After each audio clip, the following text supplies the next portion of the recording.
Black holes. These are some of the weirdest and coolest things that we can find in our universe, which is already a pretty cool and weird and holy damn thing on its own. And today we will be talking about all of that crap, like how did the universe begin, what are black holes, and why we might be living inside of one.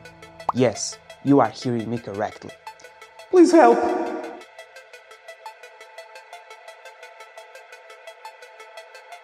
Okay, before we get to that seemingly outrageous proposition, let's start from the beginning. And I mean literally the beginning. The Big Bang. The creation of everything. I think most of you might already be familiar with this phenomenon. Highly taken as the most accurate theory for the beginning of the universe. Like, we can literally see it due to microwave cosmic background radiation, and it has a cool name, so there's nothing really to complain. But there's still some stuff that sometimes gets misinterpreted or plain and simple wrong by people that do not have the same amount of IQ as me. I am literally on top of a green screen with lights, talking to a camera, alone. So let's break down how stuff really happened, second by second, and at the same time, let's debunk the wrong things. So, in the beginning, at time zero, let's call it that, everything that we know of was condensed in a really tiny hot spot, right? No, that's myth number one. We don't really know what was going on at time zero for a simple reason. Space, and more importantly time, were created in the Big Bang. So what was happening at the time, we can't really say for sure. We can't really say what was going on back then at time zero because time itself didn't exist. It doesn't even make sense to make that question. Let's say you are at the North Pole and you ask someone how to go north. That person will probably say, "Boy, that question makes no sense and my balls are freezing.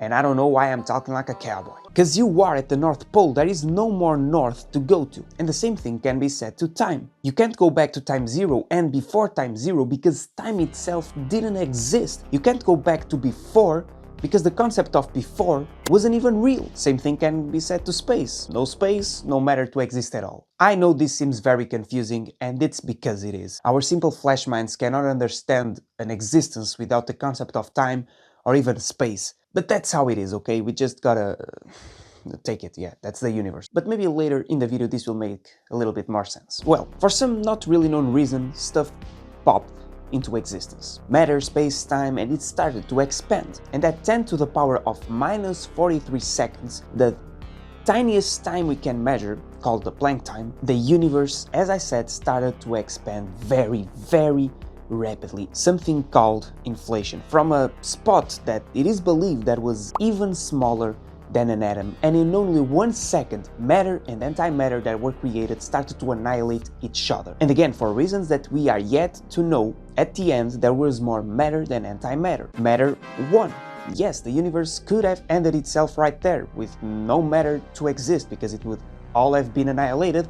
But now we're stuck here with furries. Well, after that, matter started interacting with each other in a so-called soup of matter and energy and whatever, and the first particles were created, the universe kept expanding, and in only 1 second again it reached the size of 10 light years, or these kilometers. Yeah, what the hell, and all of this again, I want to emphasize this, in only 1 second. Which leads me to myth number 2. The Big Bang, as you saw, wasn't really an explosion, it wasn't a bang. I mean, fault on the name, but it was just an expansion of space in a super rapid way. Something that the universe is still doing until today. Yes, the universe is still expanding more and more, spreading galaxies apart from each other, sometimes faster than the speed of light itself. And this leads me to myth number 3, the fact that the universe is expanding to somewhere. Bro, get ready to get your mind blown once again. If you don't know this already, you seem like a pretty intelligent person. The universe, for the best of our knowledge, is the only thing that exists, which means that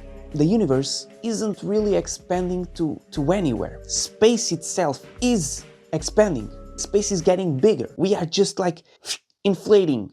Because yes, we think it's linked to something called dark energy, but we don't really know how that works and if that's even the case, and yeah, we just don't know. But the universe is expanding in on itself. Space is getting created and we are becoming bigger because God thought it was a good idea. Well, just think of this. The universe kept expanding, matter kept agglomerating even more, forming stars and galaxies and planets, and this is the story of the universe simplified. Nothing, then everything, really dense at a tiny spot, then rapid expansion, then matter and galaxies and planets and whatever.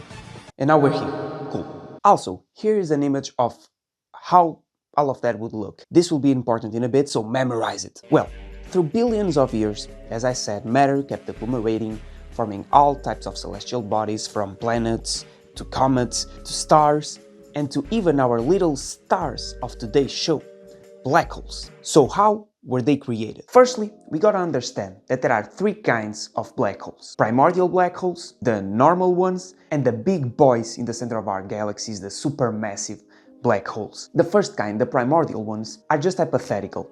They could have been formed in the beginning of the universe, they are really small, and until today, we haven't really been able to detect any of them. But they could exist. Then we have the complete polar opposite, the supermassive black holes that we often find in the center of galaxies, like most galaxies have one. Those we do know that they exist, like there are literal pictures of them, like the one in the center of Milky Way, Sagittarius is a star, but we don't really know how they were formed. We also think that they were formed in the beginning of the universe, merging a lot of other black holes, but that's just a theory. We don't really know how they were created. And if that's even the case, if they were merged together, we don't know. And that leaves us with the normal kinds. No racist pun, well, not too big, not too small, just enough for us to know how they were created. And how were they created? Yes, I had to lower the camera a little bit, either way.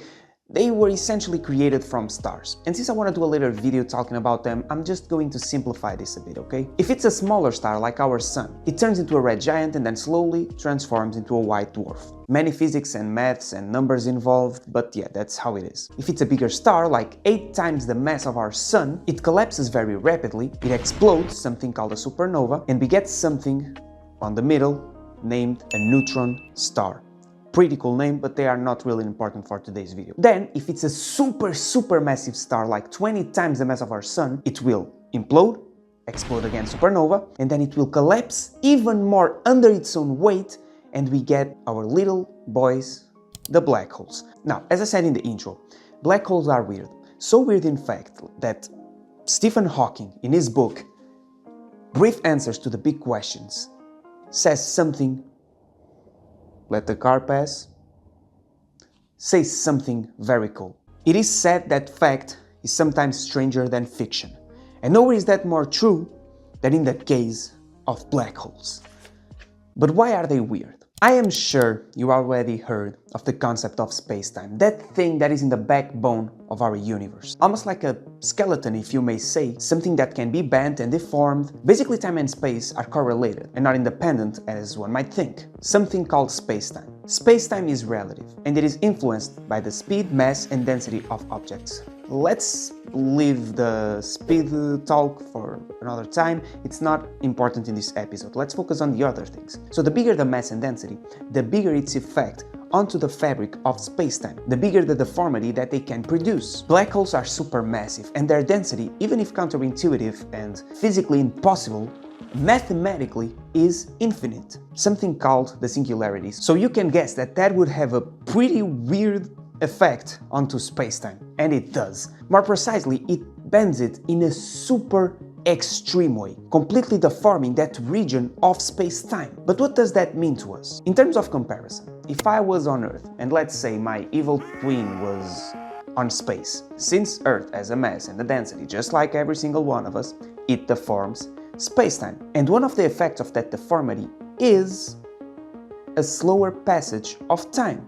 So let's say after a year, once he came back from space, my twin would be older than me. Even if for both of us time was passing normally, we would be experiencing time as usual, as normal, relative to both of us, my time would be going slower because I'm on a space-time that has more deformity, opposed to him that's on the vacuum of space. Now the Earth, even if compared to me and to my evil twin, is really big, its effect onto the fabric of space-time is really low. The difference in times between me and my evil twin brother wouldn't even count to a single second. But now, as you can guess, the more mass and density an object has, the bigger the deformity onto space-time and the slower time passes. So now let's go into a black hole.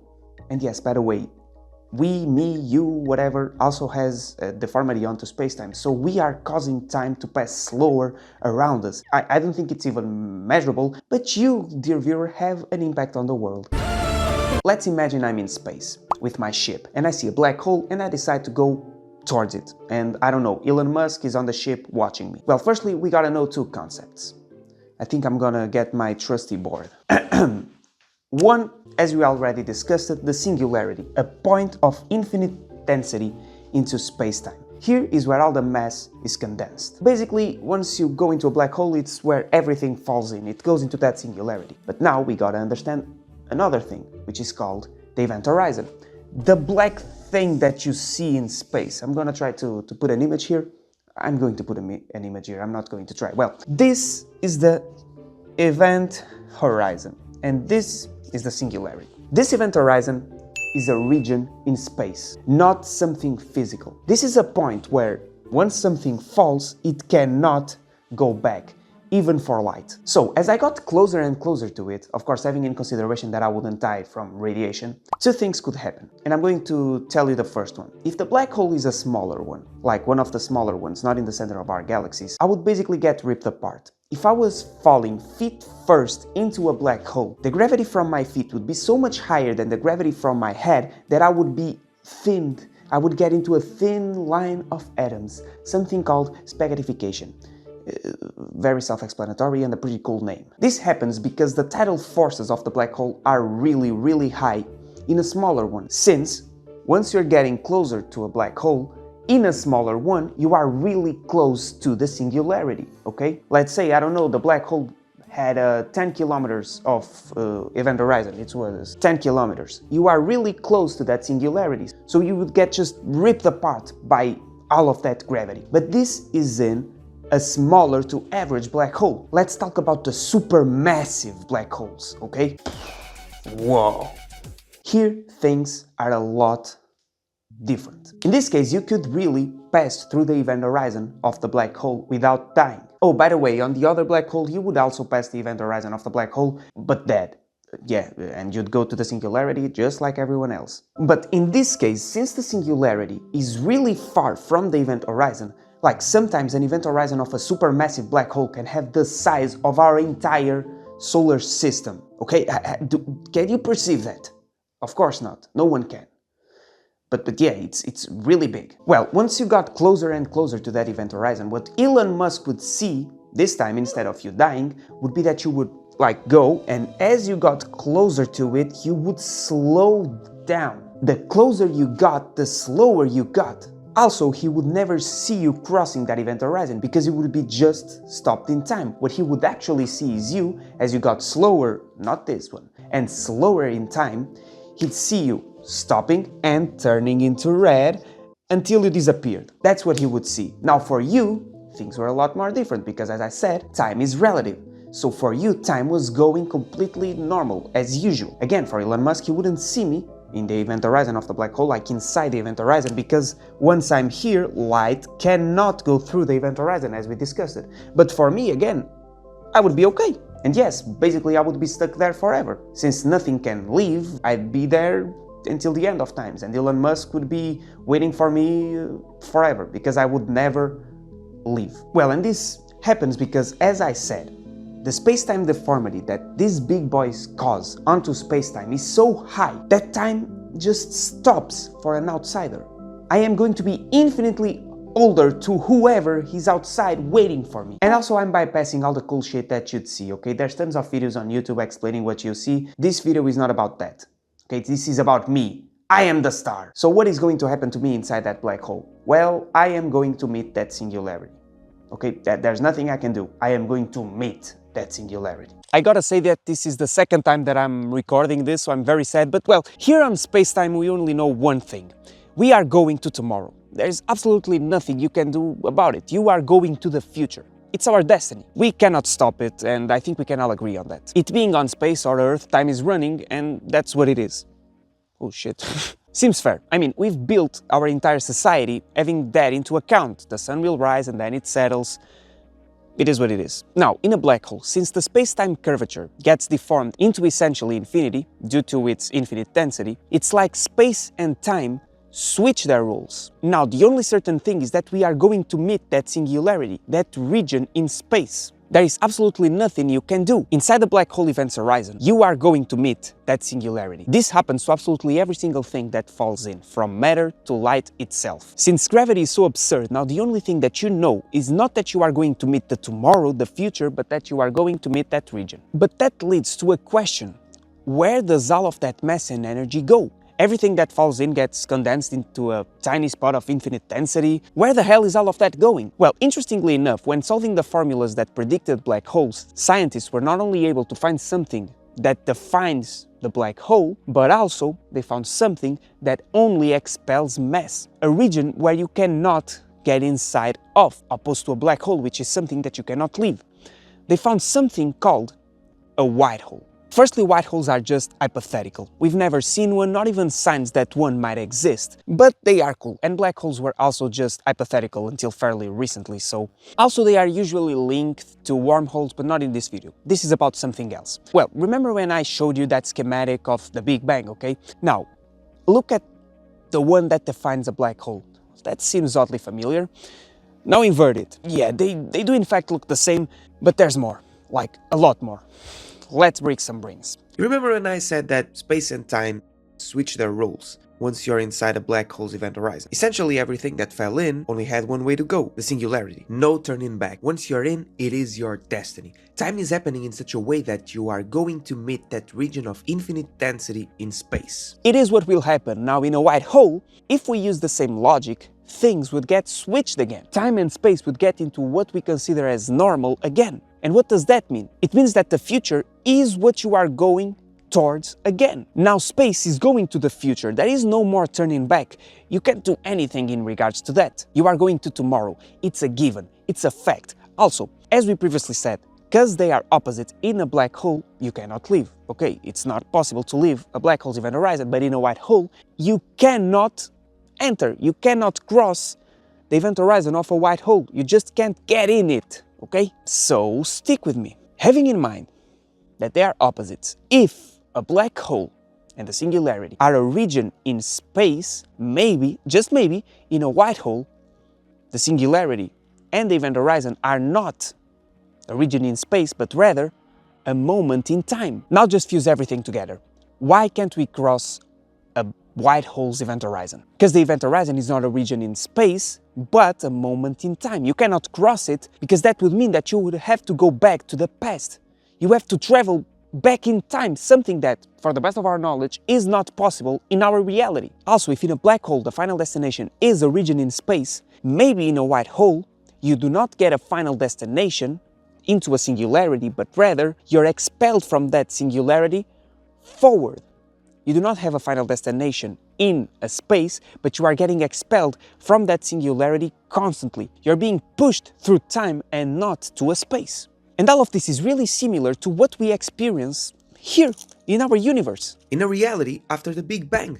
In a reality where you are constantly being pushed to the future. In a reality that pushes you to tomorrow. So we could in fact be living inside of a black hole, or rather, outside of a white hole. Since as we saw, white holes are not something that you can find in a space, but they are rather a moment in time, just like the Big Bang. Okay, I probably just transformed your brain into a pulp, at least mine is, there's nothing up here. But there is a problem with my proposition. Yes, my proposition, I came up with this. The problem is that black holes are not infinite. Throughout this video I said many times that once something falls into a black hole, it can never leave. And that is in fact true. At least for the best of our knowledge, but even with that, black holes lose mass and radiate over time. And how is that possible? Enter quantum mechanics. I could do an entire video about this topic, okay? But I need to get a little bit deeper in there, so I'm going to give a simpler explanation onto the why black holes lose their mass over time and radiate. They do it because of something called Hawking radiation. The guy who wrote this book doesn't really explain that very well, but whatever.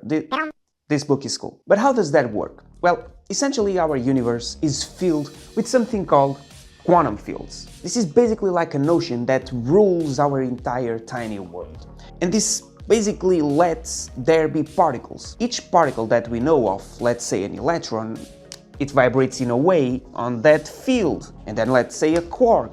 That quark will vibrate in another way on that field, whatever. Every particle that we know of has a vibration onto that quantum field. And all of these particles have, let's say, positive energy. Now, there's also another thing that exists that's called virtual particles. And what are those? Well, essentially, when we get into those quantum fields, we are constantly getting something called virtual particles, which is essentially a particle with positive energy, and then another particle, another wave onto that quantum field with negative energy, let's say an antiparticle. And those particles basically interact with each other and they annihilate themselves in the same instant they are created. So we can get a balance in energy and nothing is created out of nowhere. Okay? Now, as it seems, in the border of a black hole, when those virtual particles are being created, sometimes, and this is where it gets interesting, a virtual particle with negative energy can be created inside the event horizon. And the other particle, the one with positive energy, gets created outside the event horizon. And what does that mean? Since nothing can leave the event horizon of a black hole, that means that the negative particle, the negative wave on the quantum field, is lost forever inside of a black hole without a pair to annihilate. And that means that the other particle that was created outside the event horizon of the black hole gets to go free into the universe as radiation.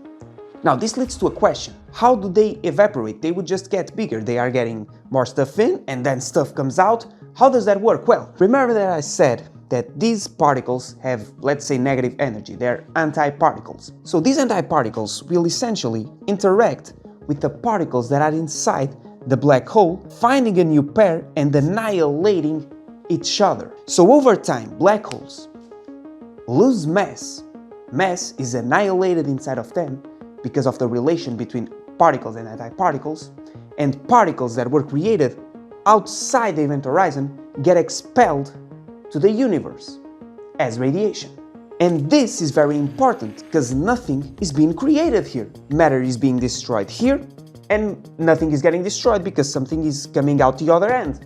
It's coming out here, so energy is being conserved. Nothing is being wasted, nothing is being created. But yeah, black holes do in fact radiate slowly.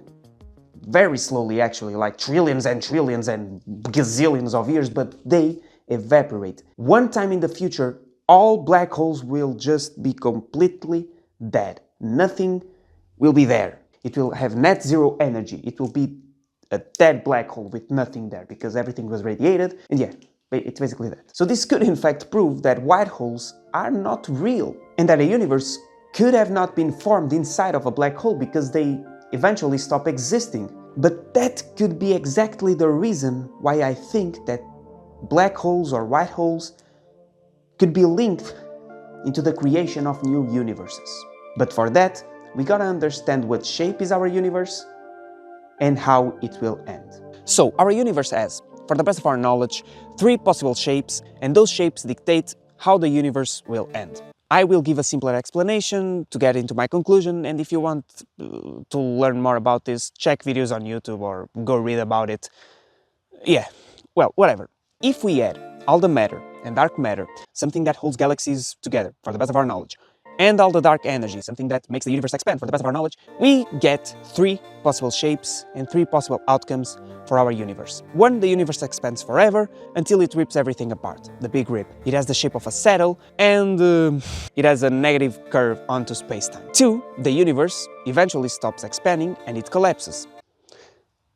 Jesus, the big crunch has the shape of a ball and it has a positive curve onto spacetime. Or 3, the expansion will slow down but never stopping and everything will get spread enough for it to be completely homogeneous. The heat death. Here the shape of the universe is flat. Shut up, flat earthers! Look, mountains, it's not flat. And there is no meaningful curve onto spacetime. In this case, we have a universe if we add all things, matter, dark energy, we get a total net energy of 0. And the universe is in complete balance. Maximum entropy, nothing to be seen or felt in the end of the universe. Just absolutely nothingness, a big, vast space of darkness and emptiness. This last one is the most accepted theory for the shape and for the end of our universe. And it was important to mention because, as I said, its total net energy is equal to zero.